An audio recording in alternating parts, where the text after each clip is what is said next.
सर्व महामानवांना विनम्र अभिवादन। जो मसावत के लिए इस मुल्क के अंदर जद्दोजहद किए हैं, अपनी जान गंवाए हैं, लेकिन इस भारत को गुलामी मुक्त, शोषण मुक्त बनाने के लिए, समता, बराबरी और मसावत के पैगाम के लिए जद्दोजहद किए वाले तमाम महामानवों को खिराज अक़ीदत पेश करता हूँ।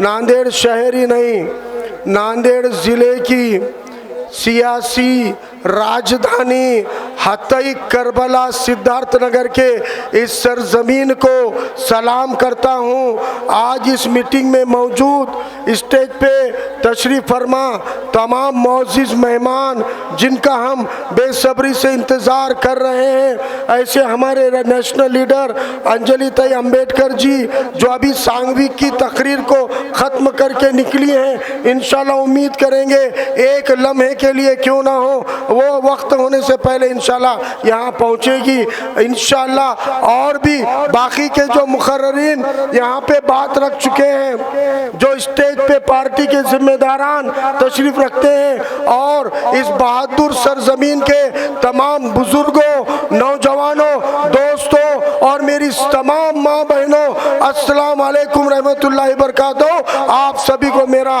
क्रांतिकारी जय भीम, क्रांतिकारी जय भीम। आज आपको एक तारीख याद दिलाने के लिए आया हूँ। मैंने इब्तिदा में कहा है आपको कि नांदेड़ जिले की सियासत का सेंटर अगर कहीं से चलता था तो वो बुज़दिल शिवाजी नगर से नहीं, बहादुर हतई से चलता था पूरी सियासत। नांदेड़ में कौन से इलेक्शन में किसको चुनकर लाना है, किसको जिताना है, किसको आगे बढ़ाना है, कौमी इत्तेहाद क्या होगा, मिली इत्तेहाद क्या होगा, इसके फैसले कहीं से होते थे तो हतई और होली के गंगा जमनी तहजीब से होते थे। यही सियासत ने इस नांदेड़ का पहला मेंबर ऑफ पार्लियामेंट अगर किसी को बनाया तो हरिहर राव सोनूरे हमारे एक बौद्ध भाई को तमाम इस नांदेड़ के मुसलमानों ने, हिंदुओं ने, दलितों ने एकजुट होकर पार्लियामेंट में भेजा। नांदेड़ की मिसाल है, पहला मेंबर ऑफ पार्लियामेंट हमारे बौद्ध समाज से था। इस नांदेड़ में वीडी देशपांडे नाम के ब्राह्मण समाज के मेहनतकश मजदूरों के नेता को तमाम समुदाय समाज ने चुनकर असेंबली में भेजा, उनको एमएलए बनाया, उनको अपना कायद बनाया। और ये वही नांदेड़ है जिस नांदेड़ में सैयद फारूक पाशा साहब को एक नहीं, दो नहीं, लगातार 3 बार हैट्रिक आमदार बनाने का काम इसी गंगा जमनी तहजीब के नांदेड़ ने किया था। यही नांदेड़ की हतई होली की सियासत, इस नांदेड़ की सियासत ने एक मुस्लिम नुमाइंदे को हर समाज ने वोट दिया। मुसलमानों के साथ साथ यहाँ के हिंदू भाइयों ने, बौद्ध भाइयों ने, दलित भाइयों ने एकजुट होकर उनको 3 बार असेंबली में भेजा। उसके बाद कांग्रेस की मुखालिफत का दौर आया। उस वक्त प्रोफेसर नूरुल्लाह खान साहब को इसी नांदेड़ ने असेंबली में भेजा। प्रोफेसर नूरुल्लाह खान साहब कांग्रेस को हराकर असेंबली में पहुंचे थे।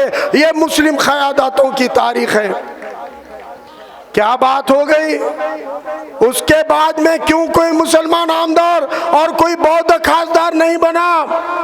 नांदेड़ क्या सियासत का मरकज जब हतई से हटकर बुज़दिलों के इलाके में चला गया, अशोक चौहान के कदमों में चला गया, इस नांदेड़ की गंगा जमनी और किरदार और काबिलियत की क़यादतें बंद हो गई।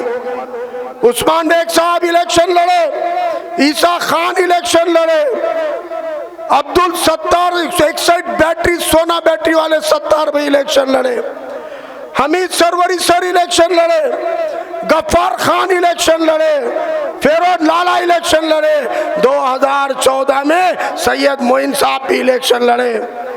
लेकिन उनको एक गट्टा वोट गिरने के बावजूद ये तमाम सीटों पर इन तमाम कायदों को सिवाय मुसलमानों के किसी भी कौम के वोट नहीं मिलने से 3000, 4000, 10,000, 12,000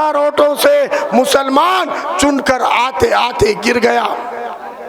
उनको मालूम है कि किसी भी मुसलमान को कोई ऐसी पार्टी टिकट नहीं देती जो पार्टी अपना गैर मुस्लिम वोट दिलाए। ऐसी कोई पार्टी पिछले 50 साल में टिकट नहीं देती थी।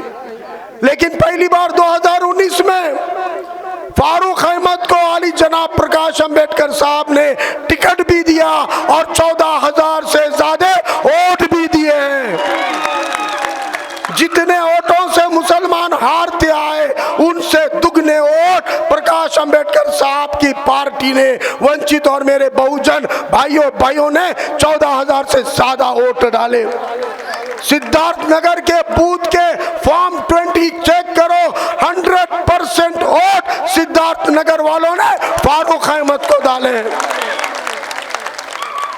लेकिन इन जिनों के नाम मैंने गिनाए, उस्मान साहब ले लो, सत्तार भाई ले लो, ईसा खान ले लो, हमें सरवरी सर ले लो, गफर खान साहब ले लो, ये तमाम कायदीन को किसी मुस्लिम के साथ इलेक्शन नहीं लड़ना पड़ा।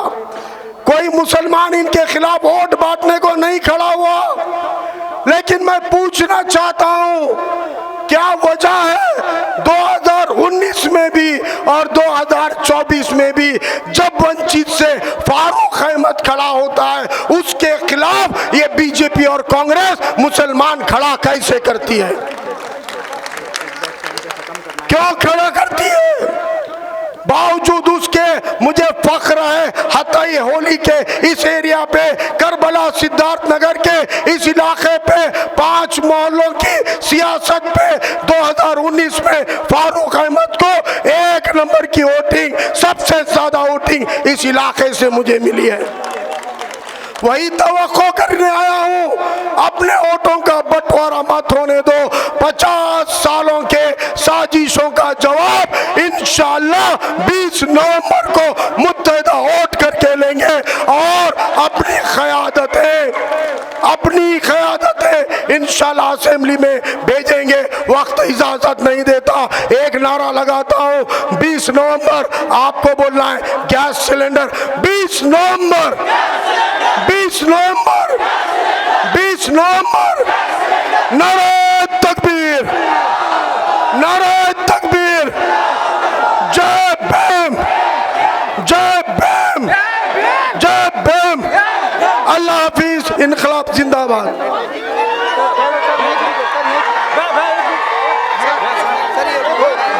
भैया एक मिनट सर, बोल्डर के बारे में एक बात नीचे ले लो, ये नीचे ले लो।